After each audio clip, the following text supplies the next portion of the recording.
ఆమె శరీరంపై అతడు దాడి చేయడం మొదలుపెట్టి అప్పటికే 5 గంటలు కావచ్చింది. ఆమె నుంచి ఏ తిరుగుబాటు కాని, తిరస్కారం కాని, ఎట్లీస్ట్ ఒక వ్యతిరేక నిట్టూర్పు అయినా ఆమె నుంచి వినాలని అతడు కురుడిలా మారి ఆమె శరీరంతో సాగిస్తున్న క్రీడలో ఎంత ప్రయత్నించినా ఆమె నుంచా ఒక చిన్న స్పందన కూడా లేకపోవడంతో అతడు పంతం కొద్దీ ఆమె శరీరాన్ని ఒక ఆట వస్తువును చేసి ఆడుకుంటున్నా ఆమె చలించలేదు. ఆమె శరీరంలో ప్రాణం ఉందో లేదో కూడా తెలియని ఒక అయోమయ స్థితిలో ఒక శవంలా పడి ఉంది ఆమె కళ్లలోకి చూస్తూ ఆయాసంతో కూడిన ఊపిరి పీల్చుకుంటూ అలసిపోయి పక్కకు ఒరిగాడు అతడు. 6 అడుగుల కంటే ఎత్తుకు తగ్గ బరువుతో ఉన్నాడు అతడు కింద ఆమెను పైనుంచి చూస్తే అసలు ఉందా లేదా అన్నట్టుగా కనిపిస్తుంది. సన్నన, నాజుగ్గా, పాలరాతి బొమ్మలా దివి నుంచి భూమికి దిగివచ్చిన దేవకన్యలా ఉంది ఆమె. అంతా అందంగా ఉన్న ఆమె కళ్లల్లో జీవం లేదు. అది ఎందుకో ప్రస్తుతానికి నాకు కూడా తెలియదు. అతను ఆమె మీద నుంచి లేవగానే ఒక్క క్షణం కూడా ఆలస్యం చేయకుండా బెడ్ మీద నుంచి కిందకు దిగి అలానే నడుచుకుంటూ వాష్రూంలోకి వెళ్లిపోయింది ఆమె. అతడు మాత్రం ఆమె వెళ్లిన వైపు ఒక బ్లాంక్ ఎక్స్ప్రెషన్తో చూస్తూ ఉండిపోయాడు అలానే. ఎందుకంటే అతను గత 5 గంటలుగా ఆమె శరీరంపై చేసిన రాక్షస క్రీడకి ఆ ప్లేస్లో ఇంకెవరైనా ఉండి ఉంటే మంచం మీద నుంచి కిందకు దిగడానికే 2 రోజులు తీసుకుంటారు. అయినా గత 6 నెలలుగా అతడు ఆమె శరీరంపై సాధించిన గెలుపులో ఆమె శరీరం కూడా ఆమె మనసులానే రాటు దేలిపోయిందేమో. ఎవరికి తెలుసు? అతనికి తెలుసుకోవలసిన అవసరం లేదు. ఆమెకు తెలియచెయ్యాలనే ఇంట్రెస్ట్ అసలే లేదు. ఆమె బాత్రూంలోకి వెళ్లినప్పటినుంచి అటువైపే చూస్తున్న అతను ఆమె తలస్నానం చేసి వైట్ కలర్ నైట్ డ్రెస్లో బయటకు వచ్చి ఆ గదిలో తనతో పాటు ఇంకొక మనిషి ఉన్నాడు అనే ఉనికే ఆమెకు లేనట్టుగా తన పొడవాటి జుట్టుకు అప్పటివరకు చుట్టి ఉంచిన టవల్ని తీసేసి దులిపి పక్కన అరసివచ్చి ఆ మంచం పక్కగా కటిక నేలపైన అలానే నిద్రపోయింది ఆమె. పడుకున్న 10 నిమిషాల్లో గాఢనిద్రలోకి జారుకుంది ఆమె. ఎందుకు పడుకోదు? పాపం రాత్రి 12 గంటలకు మొదలుపెట్టిన వాడి రాక్షస క్రీడ తెల్లవారుజాము 4 గంటల వరకు సాగింది. మారి పడుకోక ఏం చేస్తుంది?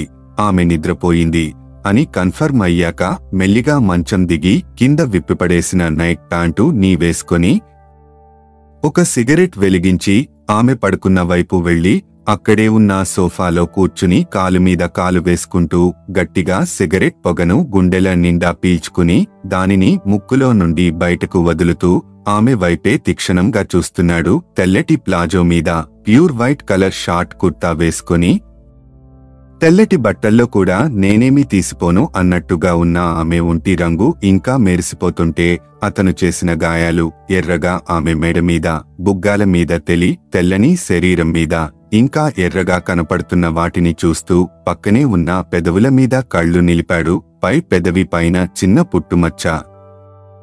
దాని పక్కనే అతను ఉక్రోషంతో పెట్టిన పంటిగాట్లకు ఎర్రగా కందిపోయి చిన్నగా వాచి ఉబ్బుగా కనబడుతుంటే కింద పెదవి మొత్తం ఎర్రగా కమిలిపోయి రక్తంతో పేరుకుపోయినట్టు అయిపోయింది.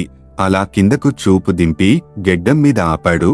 అక్కడ ఉన్న బ్యూటీ స్పాట్ అదేనబ్బ కందిగింజ అంత పుట్టుమచ్చనే చూస్తూ అక్కడ అతను గట్టిగా పట్టుకోవడం వలన అతని చేతి వేలిముద్రలు ఆమె గొంతు మీద, గెడ్డం మీద ఎక్కువ సేపు అలా పట్టుకొనే అతని కోరికను తీర్చుకోవడంతో అక్కడ అంతా అలానే ముద్రలు పడి ఎర్రగా కమిలిపోయి ఉంది.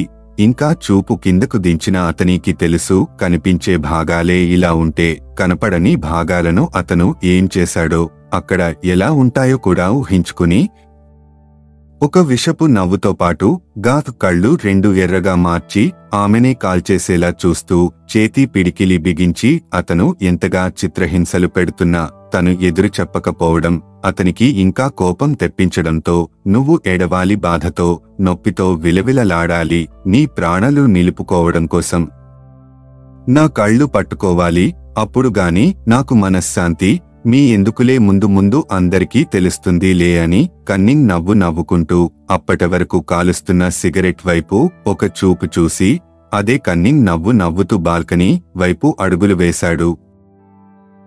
ఆ సిగరెట్ ఆఖరి దమ్ము కూడా పీల్చి వదులుతూ ఉన్నవాడు కాస్త అతని చూపులు అక్కడే కింద లాన్లో సిట్టింగ్ ఏరియాలో ఊయలలో కూర్చొని ఏదో దీర్ఘంగా ఆలోచిస్తున్న తల్లిని చూస్తూ ఉండిపోయాడు. ఆమెకు కూడా ఎవరో తనను చూస్తున్నట్టు అనిపించి కళ్ళు పైకి కెత్తి చూడగా బాల్కనీలో నుంచి కనపడుతున్న కొడుకు వైపు కోపంగా చూస్తూ అక్కడ నుంచి విసురుగా లేచి లోపలకు వెళ్లిపోయింది ఆమె.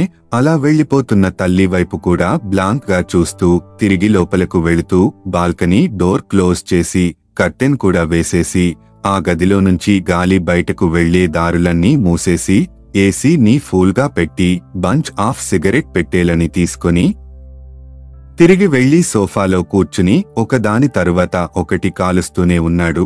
అతను కాల్చే సిగరెట్ పొగతో ఆ గది అంతా నిండిపోవడం మొదలు అయ్యింది. అతని చెవుల్లో ఒకటే మాట తిరిగి తిరిగి వినిపిస్తుంది, నువ్వు నా కోసం ఈ సిగరెట్ ఒకటి మానేయాలి, నాకు దీని పొగ పడదు ప్లీజ్ అని క్యూట్ గా ఆమె అతనిని అడగడం.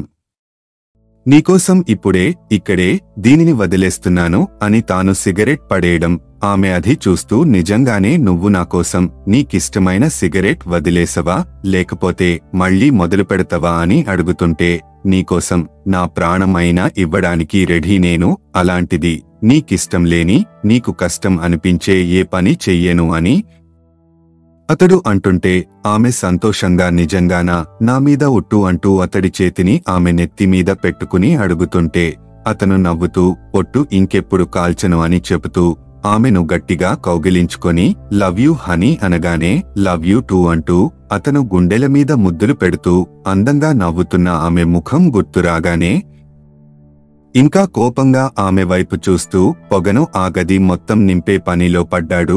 కొద్దిసేపటికి ఆమెకు ఊపిరి తీసుకోవడం కష్టం అవడంతో మెల్లిగా కళ్ళు తెరిచి చూస్తూ చుట్టూ ఉన్న పొగను చూసి ముందు ఏమైనా కాలిపోయిందేమో అనుకున్న ఆమెకు వెంటనే అర్థం అయింది అది సిగరెట్ పొగ అని. చుట్టూ ఒకసారి తల తిప్పి చూసింది.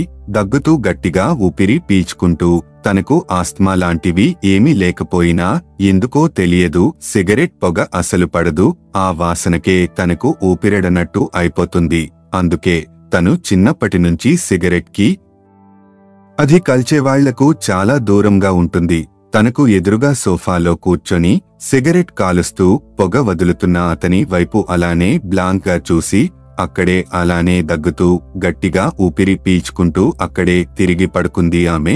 ఇలా చేస్తేనైనా సరే ఆమె అతనికి ఎదురు తిరిగి గొడవ పడి ప్రాణాలు కాపాడుకోవడానికి అయినా తన కాళ్ల దగ్గర కుక్కలా వస్తోంది అని ఎదురుచూస్తున్న అతని ఆశల మీద నీళ్లు పోసేసింది ఆమె.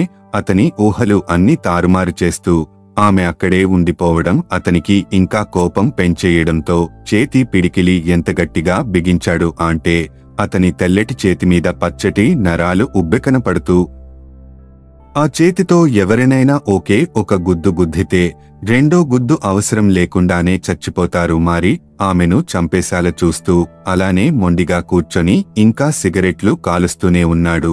అక్కడ కూర్చొని ఊపిరి తీసుకోవడం సిగరెట్ అలవాటు ఉన్న అతనికే చాలా కష్టంగా ఉంటే దాని వాసనే పడని ఆమె పరిస్థితి ఏంటి మారి?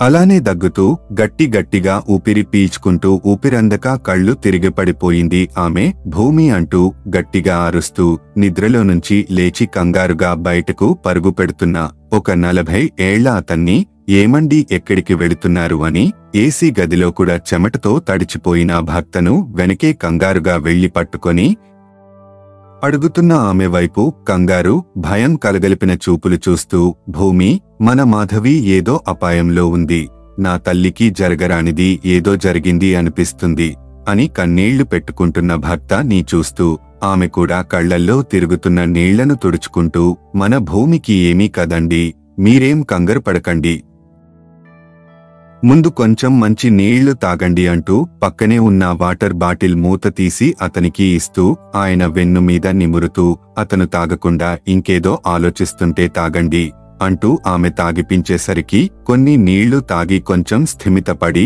నిజంగానే భూమి బానే ఉంది అంటావా మాధవి అని బేలగా చూస్తూ అడుగుతున్న భర్తకు ఏం సమాధానం చెప్పాలో తెలియక పీఎం నుంచి సీఎం దాకా అందరినీ తన చెప్పు చేతల్లో పెట్టుకుని గడగడలాడించి తన వ్యాపార సామ్రాజ్యాన్ని ప్రపంచం అంతా విస్తరించి వరల్డ్ రీచెస్ట్ పర్సన్స్ లో నెంబర్ 1గా ఉన్న వాసుదేవ్ చౌదరి ఇలా బేలగా కూర్చొని కన్నీళ్లు పెట్టుకోవడం చూస్తూ తట్టుకోలేకపోతోంది మాధవి. ఈ వీడియో కనుక మీకు నచ్చితే లైక్ చెయ్యండి, షేర్ చెయ్యండి. ఇలాంటి మంచి వీడియోస్ కోసం మా ఛానల్ని సబ్స్క్రైబ్ చేయండి.